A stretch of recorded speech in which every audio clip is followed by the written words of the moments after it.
To zväčšenie prsníkov môže byť v podstate alebo v zásade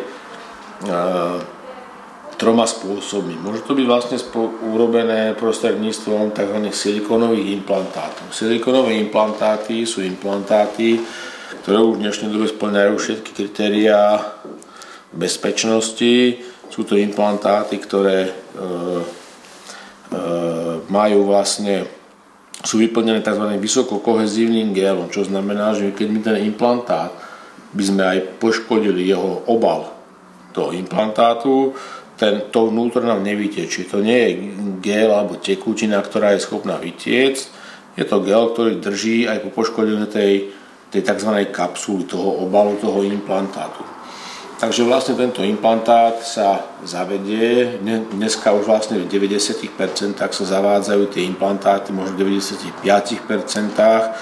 sa zavádzajú implantáty pod sval. Čo sa týka prsných implantátov, prsné implantáty musia sa nosiť podprsenka po operácii minimálne 6 týždňov. Pacientka nesmie cvičiť, nesmie plávať, nesmie hrať tenis, nesmie zdvíhať ťažké predmety, najmä zo skrine, kufor, alebo keď cestuje vo vlaku, zdvíhať kufor prvých 6 týždňov, pretože ten implantát, pokiaľ je možné sa pozrieť bližšie, má takú, by som povedal, niektoré ženy to nazývajú, že chlpatú štruktúru. Je to vlastne taká, to znamená, že vlastne ten implantát je texturovaný, čiže má také drobné pory a kvôli tomu, aby sa ten implantát vlastne uchytil v mieste uloženia. Čiže do toho kvázi ochlpenia vrastie tkanevo a ten implantát fixuje v danej polohe. To sa volá, že je implantát texturovaný. Táto časť, napríklad, táto hladká, to je netexturovaná časť. Čiže kedysi sa používali implantáty bez tejto texturácie.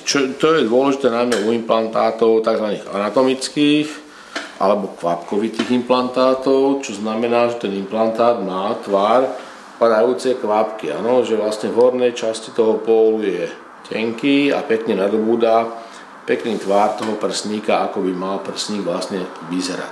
Ten implantát má svoju hmotnosť. On môže byť v istej fáze úplne presne a bude to úplne super, ale potom časom môže sa zmeniť, žena bude kojiť, schudne, priberie a tak ďalej, budú sa zmeniť, bude stárnuť, mení sa kvalita kože, implantát bude padať dole.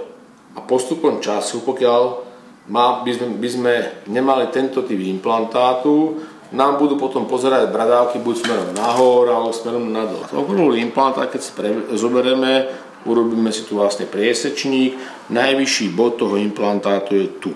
Áno? Pokiaľ je bradávka tu, už sa pozerá tá bradávka smerom úplne inde, ako by sme chceli. Čo znamená, že keď takýto implantát, ktorý sa bohužiaľ, ako stále je ten trend na Slovensku a v Čechách, že dáva tieto implantáty. Áno, je to trend, ale len čiste z finančných dôvodov.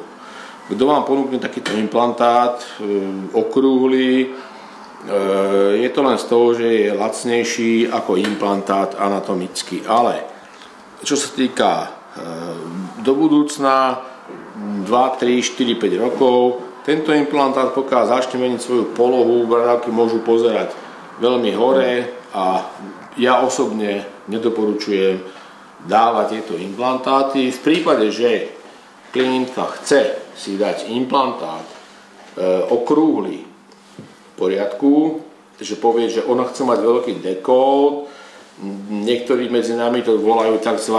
Mexický dekolt, tak ten mexický dekolt samozrejme vieme spraviť, ale nám podpíše papier o tom, že si želá taký implantát z toho dôvodu. Pretože sa môže stať, že potom príde niekto a povie, no ale ja mám strašne veľký dekolt a vyzerá to neprirodzene. Ja osobne odporúčam aplikáciu vlastného tuku do prsníkov, čo znamená, že vlastne ten tuk, ktorý sa do prsníkov dá, dostáva na celý život.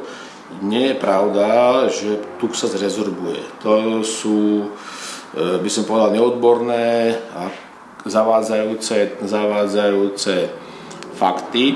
Tá žena, keď sa vyzlečí, nemá jazvu, tie prsia sú mekučké, nevidno, nie je tam žiadny rez, sú tam známky po vpichoch, ktoré v priebehu pol roka zmiznú. Pri implantátoch sa prikláňame v rámci tzv.